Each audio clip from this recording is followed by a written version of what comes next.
How to increase the credit limit on your Amex card.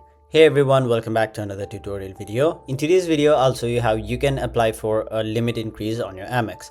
So to do that, first of all, go to americanexpress.com on any web browser of your preference and simply log into your account. Now, once you've logged in, your homepage will look somewhat like this, where you'll have to basically tap on the Manage Accounts tab on the top left side of your screen. After that, you will see a bunch of various different options over here. Simply tap on the one which says Change Credit Limit. And then you will be taken to this page where you can see your current credit limit. So mine is currently at $40,000. So let's say I want to increase this. What you'll have to do is basically enter a number you'd like to increase. So let's say I want to increase it to $50,000. Tap on the option Continue. Simply enter your total annual income. Now, if your income has changed, simply change it. But if yours is consistent, simply leave it as is. And once you tap on the option Submit, if your request goes through, you will be able to increase it, but if they do not approve, you'll simply get the message saying your request for higher credit limit was not approved.